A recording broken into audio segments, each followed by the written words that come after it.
보톡스와 안티에이징 급성장적인 전세계 안티에이징 산업은 알약, 크림, 세럼, 영양제 보충, 테스토스테론 강화제, 그리고 노화를 주거나 심리치가 되돌릴 수 있다는 또 주장을 하는 이런 업계는 노화를 두려워하고 피해야 할 대상으로 선진화해서 이유를 얻는다. 얼마 전 나와 같이 점심을 먹던 동료가 17살 난 딸에게 온문자로 보여 눈썹을 치게 올렸다. 동료가 내게 읽어준 메시지 내용은 이렇다. 마법소사, 내 얼굴에 처음으로 주름이 발견되어서 내 생일 선물로 주름 예방 보톡스 안 될까? 잠재 고객들의 노화의 온갖 신체 증후에 대한 두려움을 심어주면 보톡스와 크림을 바르기가 쉬워진다.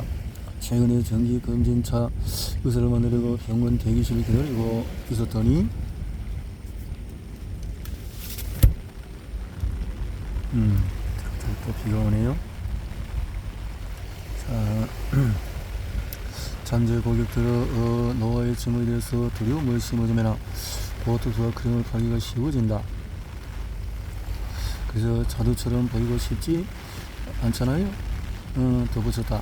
주름 방지 제품과 시술의 다량 마케팅은 이제 어디서나 쉽게 접할 수가 있다. 사람들이 이제 그런 공포를 조장해서 마케팅을 펼친다는 거죠. 노화는 피할 수 있고 피해야 하며 주름이 있으면 아름다울 수 없고 늙은 사람은 가치가 떨어진다는 메시지를 주입받으면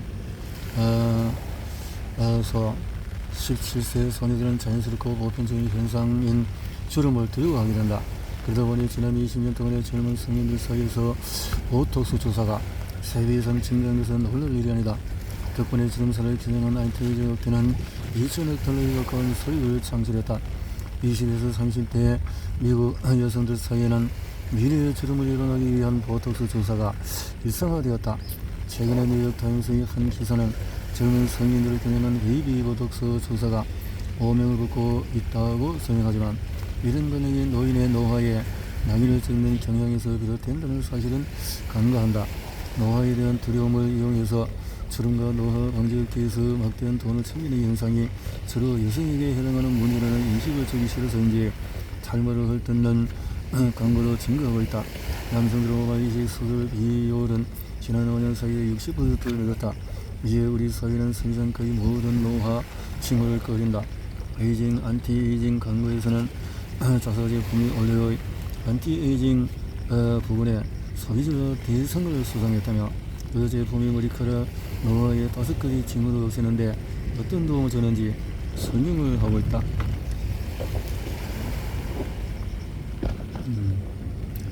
그런데 이런 어떤 산업들이 노화에 대해서 편견을 자꾸 심어준다는 거죠. 웹사이트 같은 데서 우리는 노화와 전쟁을 치르는 중인데 안티에이징 제품을 구매하지 않는 소비자는 이 싸움을 포기한 것이나 다름이 없다는 식의 접근 방식이 많았다. 이런 사이트들은 엄청난 돈을 받고 별 효과가 없거나 오히려 해로울 수 있는 치료를 제공한다. 예를 들어서 인간 성장 호르몬은 극격한 노화를 원하지 않고 언제나 젊음과 아름다운 건강을 유지하고픈 사람들을 위한 궁극의 영역으로 광고된다. 하지만 동네 상점에서 흔히 판매되는 이 호르몬은 당뇨병과 암의 위험을 높일 수 있다. 안티에이징 업계의 로비스트들은 이윤을 극대화하기 위해서 일부 제품과 마케팅 연방정부의 규제를 피할 장치를 만들었다. 안티에이징 산업은 노화의 가정뿐만 아니라 노인 자체에도 나이를 찍어서 아름다움의 개념을 왜곡한다. 노인학자 톰 볼스가 지적했듯이 장사꾼들은 노인들을 요양은 병만 바라보고 있는 세잔한 허약한 사람들로 묘사한다. 이런 선정적인 이미지는 가뜩이나 젊음을 지향하는 우리 사회의 노화에 대한 부정확한 편견을 강화한다. 안티에이징은 노인 반대와 동의어가 되었다.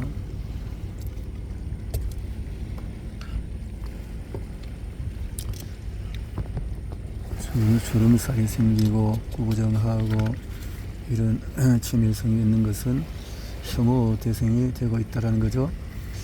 노인을 위한 TV는 없다.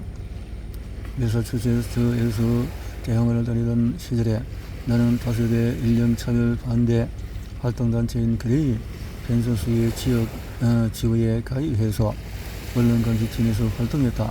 우리는 신문, 잡지, 영화, 라디오의 연령차별 사료를 탐색했다. 어느 날은 몇몇 기자가 노인을 욕심쟁이 늙은이들이라고 부르는 뉴스 기사를 직접 분석했다. 노인에 대한 두려움을 일으키는 표현으로 관심을 드리는 기사였다. 이런 일은 끝이 없었다. 하지만 이런 인식을 정면으로 반박하기 위해서 내가 나중에 수행한 연구에 따르면 노인들은 젊은 층보다도 자신들의 연령대에 혜택을 주는 제도, 사회보장, 식사배달 서비스, 노인들의 보험에 더 반대하는 경향이 있었다. 또 노인들은 젊은 사람들에 비해서 자원봉사하거나 비영리단체에 돈을 기부할 가능성이 높았으며 가족과 친구들에게 수십억 달러에 상당한 무고 돌보험을 제공하고 있었다. TV 역시 연령차별을 퍼뜨리는 주된 매체다. 노인들은 다른 어떤 연령보다도 TV를 많이 시청하지만 TV에 나오는 인물 중에서 노인은 2.8%에 불과하며 대개 단역이나 비호감 역할을 맡는다. 비중 있는 역할이 부족한 이유는 방송이나 스튜디오가 의지하는 광고주들이 54 이하에만 새 제품을 살 것이라는 잘못된 믿음을 갖고 고령의 작가들을 배제하거나 소위 핵심 인물 중에서 18에서 49세만을 정지하기 때문이다. TV가 영화 산업은 동성애자와 여성에게 주연을 맡기는 방향으로 개선되었지만 노인은 여전히 홀려받고 있다. 할리우드 영화에 노인 인물이 등장한다. 저도 인지적, 육체적 능력 저하, 아이리스와 더 파더, 심술거점 그럼피 올드맨, 또 속편 그럼피 올드맨 공포의 전형으로 묘사된다. 더 비트는 손자, 손녀를 살해하려는 조부모를, 또 올드는 한 가족이 급속도로 늙어가면서 휴가가 엉망이 되고 공포감이라 닥치는 가정을 그린다.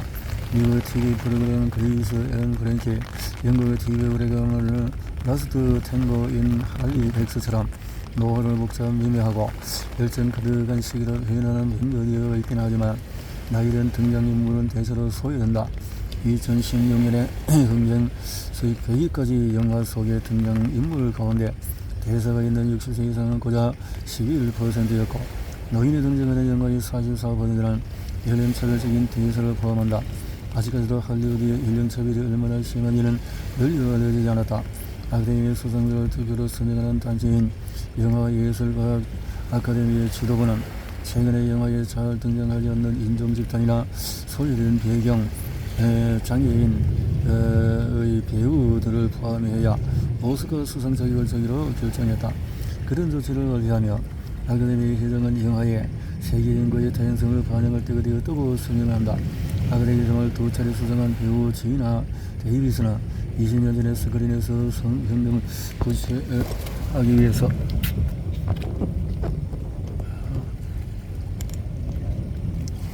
벌레가 막 문에 딸을 낳고서야 아이들이 보는 영화에서 TV 성불평등이 얼마나 심각한지를 깨달았습니다. 21세기는 우리 자녀에게 남자아이들과 여자아이들이 놀이터를 공평하게 차지해야 한다는 것을 보여줘야 합니다. 15년 동안 여성 작가, 감독가, 연재하고 여성이 각본과 연출에서 배제되는 현실에 대한 인식을 개선하면서 데이비스는 자신이 원하던 결과를 성취하는 데 기여했다고 조금이라도 이제 데이비스는 연령차별을 공명하는 쪽으로 관심을 돌렸다. 그래서 나이 앞에 사자가 붙은 순간부터 저는 추락하기 시작했어요. 좋은 비역이 들어오지 않더군요. 2019년 지나서 데이비스의 연구소가 미국, 영국, 프랑스에서 50세 이상의 여성이 주연을 맡은 영화가 한 편도 없었다. 암울하더군요. 우리의 TV에서 이런 것들이 고령자를 배제하는 경향, 패션 등등에서 모델 12명 중에서 10명은 20대였고 이렇게 오디션 속에서도 자 예쁠까 쓸만할까 곧다운 여성만 찾는다는 이 말이죠. 노인을 모욕하는 SNS, 트위터, 페이스북, 유튜브, 인스타그램 등등 소셜미디어는 이제 역사상 가장 큰 의미를 창출하는 산업이 되었다. 페이스북 사용자만 해도 전세계 인구의 3분의 1 가운데 20억 명에 달한다. 소셜미디어에서 가장 서먹는 화폐인 관심은 이른바 주목 경제라는 개념의 탄생시기다. 그중에서 가장 궁금한 것은 폭력적이고 독단적이며 페이스북에서 연령인식이 어떻게 정연한지 밝히기 위해 우리 팀은 공개된 노인 관련 그룹을 전부 분석했다. 결과로 이들 그룹의 74%가 노인을 비방했고 27%는 어린 나이를 취급했고 37%는 노인에게 운전이나 쇼핑 같은 활동을 금지한다고 주장을 했다. 7인에 풍긴다고 여러 가지로 노인을 우리 페이스북에서 가장 모욕적인 사이트 10곳을 혐오 발언을 신고했다. 하지만은 1년이 지난 지금도 그 사이트들은 없어지지 않았다. 그 연구를 진행하던 당시 페이스북에서는 성적 지향, 성별, 인종, 종교를 이유로 하는 혐오 발언을 금지했지만 연령차별은 예외였다. 다른 것은 해도 코로나19 팬데믹에서 3개월 동안 트위터에서는 코로나로 죽는 노인들을 조롱하는 후머리 무무라는 의원이 본된 트윗을 개국의 140몇 명 이상이 좋아하거나 공유를 했다. 소셜미디어 사이트는 사용자들의 연령차별적인 고정관념을 퍼뜨리기에 더없이 좋은 매체다. SNS가 주는 익명성은 결과에 대한 두려움을 없애고 극단적이고 도발적인 혐오가 가득한 발언을 속인다. 소셜미디어에서 억제되지 않고 쏟아져 나오는 것은 연령 평균이 담긴 혐오 발언에 그치지 않는다. 노골적인 불법적인 또 이런 것들이 흔하다. 어느 주택 한시단체는 50년 전에로부터 들어가 처음으로 연령차별을 확인했던 워싱턴 지역에서 잠재적인 노인 임차인을 배제하는 광고를 페이스북이 허용하고 일성을 적발했다. 연령차별이 더 은밀하고 구조적인 방식으로 이루어지는 것이다. 페이스북은 2019년에 5건의 연령차별 관련 소송에 휘말렸지만 주거와 고용 분야에서 디지털 연령차별의 관행은 지속되고 있다.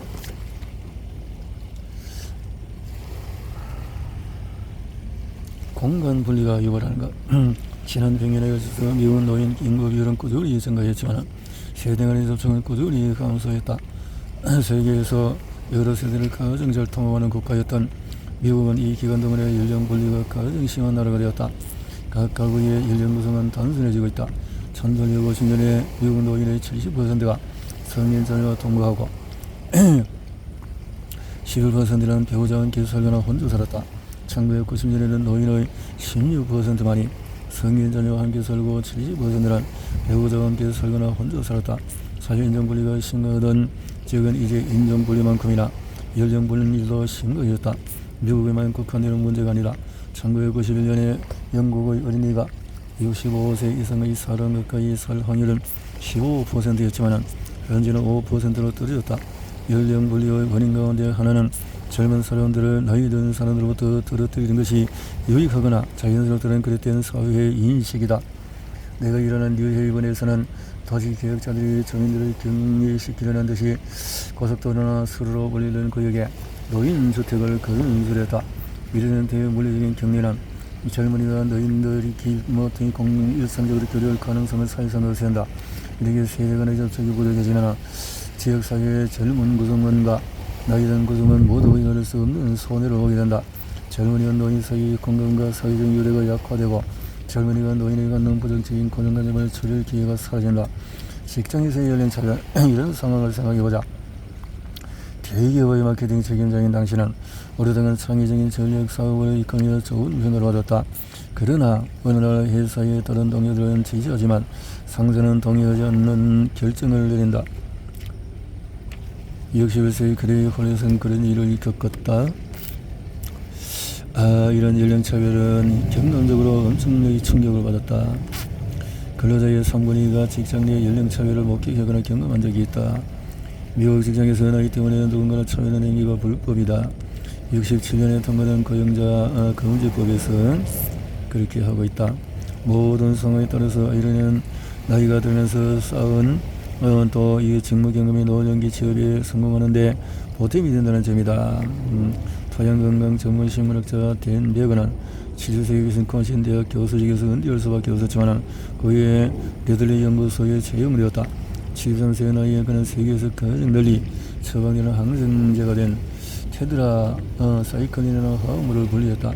고령의 근로자들은 놀랄만한 해결책을 찾으려 쓸 뿐더러 훨씬 믿음직하고 이직률 결근율, 사고율도 낮다. 그런데도 연령차별은 고정적의 전 단계에 만연하고 있다. 하버드 의대원이 독일의 BMW 공장에서 실시한 연구는 고령의 근로자를 보유할 때 이점으로 이어준다. 이점이 크다라는 거죠.